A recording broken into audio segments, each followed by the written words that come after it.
Yeah, yeah,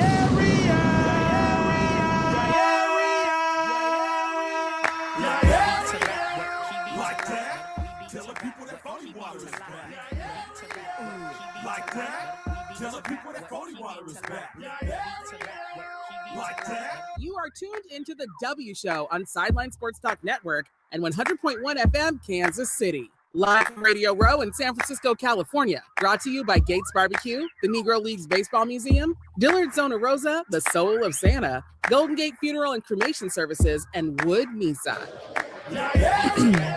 All right, back here live on Radio Row, day 6, Friday morning. If you're in KC, of course, it's 11 o'clock, getting ready to go to lunch. But we appreciate you hanging out with us on this happy Friday. I heard yesterday that somebody was calling today Tequila Friday. We'll get into that later. The vibes was flowing last night, and we got, just so happened, my guy, the Chief Vibe Officer. CVO. Launching a website very soon. Yeah, Wow. Cam Rogers with Believe Network, man. What's happening? You know, here we are. It's Friday. Talked about it before we went on air. This feels like the week between Christmas and New Year's. Nobody knows what day it is. Eat your butt off. It's fine. Calories don't count. But it's been such a rewarding week as always. And you guys every year outdo yourselves with your setup. This is amazing. Thank you. Man, talk about Believe, man. What you guys got going on? I know we've been rocking with you guys since 2019? Yeah. This is my 7th Radio Row, employee number 1 at the network. And it's so great to see all the shows being created and bringing new shows on board with pre-existing audiences. We have some great talent now. Jonathan Stewart, Lorenzo Neal is here on campus, if you will. Carl Banks, Giants legend, Matt Sims, Phil Sims are here on the network. And of course, on the Chiefs side of things, Joe Valerio is still doing our show. The leading touchdown receiver amongst offensive linemen, fun fact. He caught a few from Joe Montana back in the day with Kansas City. The Joe Montana. So yeah, Believe Network is moving and grooving. We just actually announced a VP of sales. So we're building out an internal sales team, which is really exciting. Indeed. And you got to love Braun, our founder, super cool California surfer guy with a great vision for the company. So you mentioned year 7. Does it change for you at all? I know for us, this is year 7 as well. Yeah. And has it changed for you at all? When I first got to Atlanta in 2019, I was like eyes wide open. What's going on right now? You know, I was a 24-year-old, something along those lines. And here we are now, year 7. I feel like I really have a groove in terms of what we can do to prepare. Now, of course, things change, right? It's a fluid situation this week. Schedules change. But I think here in year 7, it feels a lot different, obviously, than my first year. And, you know, doing all these appearances is a blast. And I've, you know, in the course of the last 5+ years, have built out a nice portfolio of TV appearances. I don't know if you guys have seen, but Fox 5 DC, I've been going on there weekly now as a sports contributor, but also hosting on their lifestyle shows. Okay. Nice. Hence why I weave in the fact that I am a dating app expert. Talk about my Hinge profile on live TV. Ladies, why not? Swipe right. Nah, that's funny. Let's talk about the game, because I know you talk a lot about sports on the network. Who are you liking Sunday? Like, what are you seeing out there? What I'm really zoning in on is the fact that the Seattle Seahawks can create pressure without blitzing. It kind of reminds me of the Giants in 07, the Giants in 2011, who beat the Patriots with that same formula. And listen, Drake May has not looked good in the playoffs. No. I understand he's been playing top 10 defenses, but this is the number 1 scoring defense. So the toughest he's going to face all year long. And the Patriots offensive line has continually struggled in terms of pass protection. The game is won and lost in that scenario, in my opinion, because once you get pressure on Drake, those turnovers happen, and then extra possessions for that offense with JSN and Sam Darnold, who's playing really well. I'm hearing a lot of buzz around here that this could be a blowout. Not necessarily Denver and Seattle, but still a blowout in some way, shape, or form. So. Or Eagles Chiefs. Eagles Chiefs. That was another team. Sorry, guys. That was another team that did I was thinking it, but I didn't want to say anything. But it's all right. It's all right. No, does that feel weird, by the way? Sour. No Chiefs? Yeah, I mean, it's been really weird. I mean, the past few years, I mean, we've had to run the practices, had to do, we had to weave in Radio Row with practice, and the drive back and forth is just crazy. Yeah. And I'm trying to think. Kind of a weird season, too. No Mahomes in the playoffs, no Burrow, no Lamar. I'm a Ravens fan. Kind of a weird year for us. Yeah. And Josh Allen with an early exit, and here we go with Drake May. Did you see that coming? Like the top teams have been in the playoffs for the past couple of years, not in it or not making it far. Certainly did not see that. I mean, the Patriots were 80-1 preseason to win the Super Bowl, and here they are. I think Seattle was like 50-1.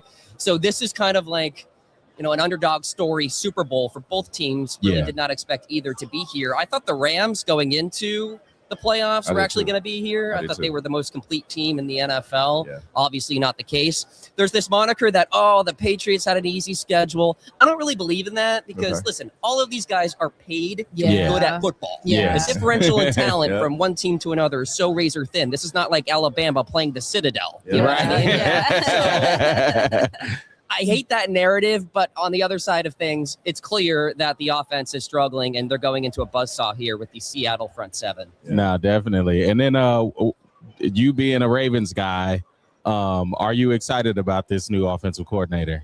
I am. I think the staff is interesting. Listen, John Harbaugh is the only head coach I've known because I became a fan in 2008. And so I'm nostalgic for that, but I also understand he did run his course. Yeah. And at the end of the day, I want my quarterback to be happy, right? I prefer that over keeping John Harbaugh. So, yeah, I think Minter probably got high praise from Jim Harbaugh over there in Los Angeles. And listen, trust in the EDC, Eric DaCosta, the Ravens organization, they know what they're doing. So I am optimistic about the season to come. We got to build out that defense. But listen, at the end of the day, I just want to watch a good product on the football field, and I will get that out of Lamar.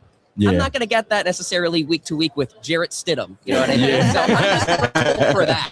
They got to get They got to get Lamar some help, though. I mean, I think they've relied on Lamar too much. Yeah, you know, and just expected him to just make magic happen. And beginning of the season, yes, but then once the ebbs and flows of the season happens, it just kind of tails off at the very end. Well, we need an alpha wide receiver one. I think Zay Flowers is great. He's twitchy. He's tough to tackle, but we need that go up and get it, box out basketball kind of wide receiver like a Mike Evans or like an Anquan Bolden who we had way back when with Joe Flacco, who, by the way, I saw roaming earlier this year.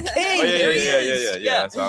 So we definitely need some help on the outside there on offense and then, you know, kind of resetting on defense, it seems like. I don't feel like Harbaugh used Derrick Henry the correct way. I mean, even when he first got there were some, you know, when they played Kansas City, he took him out of the game, and I'm like, dude, what are you doing?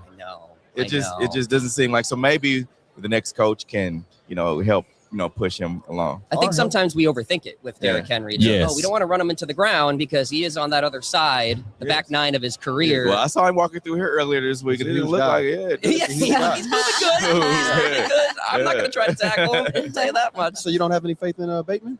What's that? Bateman? You don't have any faith in Rashad Bateman? Who's that? Rashad Bateman. Oh, Bateman. Yeah, you know, he's a good complimentary piece, but I don't think he's going to be that guy. Yeah. You know, I'm a fan of him for sure. Yeah.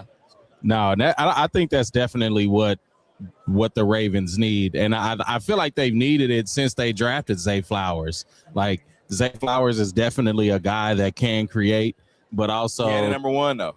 And that's and I think he has a point with them, you know, really relying on Lamar too much. Like, you could definitely put athletes around him, but it's the right athletes.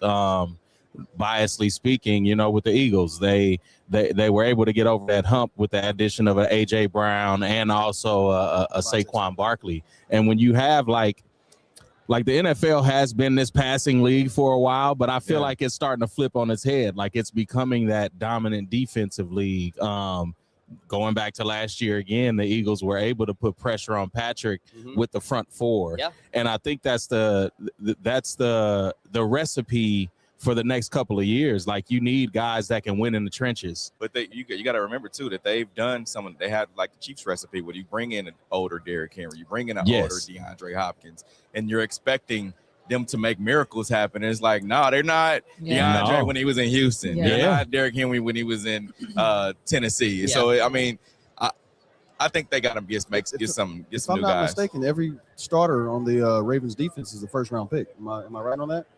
I think every starter, they started 11 first-round draft picks. It wasn't 11. It wasn't 11. Somewhat close. It was like yeah, 7 yeah, or 8. yeah. But A portion of it was first-round draft picks. Yeah. And I think the defense there will be fine. I mean, just the cornerstone of having a Kyle Hamilton. Yes. Like Oh, he's great. being able to have an athlete like that. And I think that's where the Chiefs, I feel like that's where the Chiefs missed. You don't have that guy that's like a Justin Reed or what's his name? Tyrann Mathieu. Yeah. You don't have like a quarterback That on unicorn. defense that can take the top off of the offense on the other side. But I definitely agree with you that they need that number one wide receiver that can really like be dependable. Because even tight end play, like you guys' tight end play is definitely really there. But I mean, Isaiah Likely and Mark Andrews. Yeah. They need a guy like the guy that just walked behind us was Barry Sanders. They need somebody like that. Barry, we need you. Yeah. When you look at the rest of the AFC North, and nobody really scares me. The Browns are the Browns still. The Bengals have so many defensive issues. My goodness. Yes. So it's going to take some time there. And then Pittsburgh seemingly is resetting a little bit. They're an older team right now. Is Aaron Rodgers really Aaron Rodgers anymore? Obviously not. And he's so better than what you could get on the free agency market probably, right now. yeah, probably. So I'm not concerned about the teams around the Ravens in that division for sure. Yeah, definitely. I was going to ask, who do you think will be your sleeper team for next year then? Sleeper team? That's a great question. It really depends on what happens in free agency and what happens in the draft. But I'm in DC. I cover the Commanders pretty heavily on Fox in particular. And I think they could be a bounce back candidate, resetting a little bit with their coaching staff. Dan Quinn is still there, but they're bringing in new folks. And they just had so many injuries. They had so much bad luck. They had a lot of good luck in 2024. The ball bounced in their direction. This season, it did not. Right. So I would expect maybe somewhere in the middle, right? Not a magical season, but a good performance, potentially a division title, but certainly a wild card in the mix. And then how do you feel about Jaden Daniels? Like, can we consider this year a step back from him? No, I give him a pass just because he had basically no help. Yeah. I mean, the defense was down to like their third and fourth starting cornerbacks, which is just not a recipe to win football games. And that puts a lot of pressure on Jaden to make things happen. Obviously, injuries were a big story for him this year. So the front office didn't help that. They didn't. They didn't. They got to target the offensive line a little bit here in the draft and then build out that front seven because they need to get a lot more physical to beat a team like Philadelphia. Yes. Who routinely runs over the Commanders. No, definitely. And that's, I mean, the Eagles could improve in certain areas, and especially in the, on the offensive coordinator end, you would hope that, this new coordinator comes in. He's never called plays. He's never been like the top guy on the offensive end. But with the talent that they have on the roster still, they could make some noise. But I feel like the Commanders might need another year or two before they even, become that competitive to be on the top of the NFC East. Because I mean, Dak is still going to be Dak. Right. They're going to score. I don't feel like the Cowboys are going to take any steps back. So I don't see a lot of people talking about the Jacksonville Jaguars. I mean, their defense is pretty tough. Trevor Lawrence at the end of the year was coming alive. They have a good two-man running game. They picked up a good receiver. What was the receiver from last year that played very? Brian Thomas Jr. He took a little step back, but I think his second year he could be more productive. That's the team I look at because C.J. Stroud played horrible in the playoffs this year against the Denver Broncos. And that's whose emergence I'm waiting on in the AFC is C.J. Stroud. Like the Texans really have an opportunity, and I feel like their window is going to close really quick with how wide open the AFC is without Patrick. And I mean, if Patrick comes back week 1, good. But if I'm a Chiefs fan, I don't want him back till week 8. Once those contracts, those defensive guys start getting up there, it's like, what y'all going to do? Yeah. So you're going to pay offense or you're going to pay the deep to keep the defense together. And then we've seen, and their defense kind of reminds me of Seattle, of Legion of Boom. Oh, they swarm you. Yeah. I thought they should have put in David Mills after halftime after all those interceptions. Literally. You needed to change the pace. Yeah. As the Chiefs vibes officer, man, what's the rest of your weekend look like? So I've got a few more hits today, and then funny enough, I'm out of here. I'm flying out this afternoon. Oh, really? So, okay. Yeah, going back, and then Got a Hinge date this weekend. Yeah. I'm a busy man. So, I'm a busy man. any tips? It's love season. Valentine's Yes, Day is around the yes. corner. Like, what is the secret to swiping right and it being a success? It's so hilarious. I was on a college radio station yesterday, and they're all like, "Can we review your Hinge profile live on air?" I'm like, obviously, of course. Yeah. I think be unapologetically yourself. And I am definitely that on the Yes. profile. You know Yeah. exactly what you're getting into Yeah. before you even meet me. And I think being authentically yourself is so important. You know, there's this interesting trend out there about guys getting into hobbies to seem more attractive. We talked about this on one of the lifestyle Yeah. shows on Fox, like book club or running club, just to seem more attractive Listen, to I've women. thought about joining a running club. Yeah. There's some attractive men in there. Now, There am you I go. gonna run? I don't know. Some athletes Twist the- over you gonna there. twist the ankle and I see if might it'll help just say, go like, ew. It sounds good until you gotta actually run. Exactly. Wait, after work. Damsel in distress. But I do think that can seem a little bit disingenuous because you're not really into it. You're just Right. like doing it to put on a performance. Be who you are, and then everything will fall into place. All right. It was really fun for me to be like, "Hey, I'm going to the Super Bowl. Can we like do this weekend?" Yeah. That's All cool. right. Who you got winning? You said you got Seattle, right? Got Seattle. I Okay. think it's going to be a blowout, guys. I really do. I don't want that. Exact but score? Exact score, guess? 30-20 is my score prediction. All right. Okay. So I think, score-wise, not a blowout, but I think Seattle is going to heavily outplay New England. And in do you this game. think this 30 is going to come from offense, or is it going to be a mix of offense, the I think it's gonna defense be a scoring mix. too? I think yeah. a defensive touchdown is in the mix, and I think a special teams touchdown is a Okay. possibility. There you go. Okay. So, Yeah. and then just a fun little prop for everybody out there. The Gatorade color to be poured on the winning head coach, Yeah. blue. Blue. Since Okay. 2015, blue has been the color at a 40% clip. It was That's orange research with the right there. Chiefs. It was orange, I believe, with the Chiefs. Yeah, it's never been red Yeah. in the history of the Ah. Super Bowl. Never Really? been red. Never been red. Okay. Nobody wants that red Right. dye. That's true. Right. That's Make true. America healthy again, right? Yeah. How can people So- catch up with you? Yeah, Cam Rogers Live on all social media, Believe Network as well. You guys are awesome. We love working with you and partnering with you. And Yeah. here's to a great weekend. You're Yes, so great indeed. weekend. Appreciate you. Good All luck right, on the that's date. Cam Rogers, Chiefs Vibe Officer, Believe Network. We'll be back here with more guests live from Radio Row.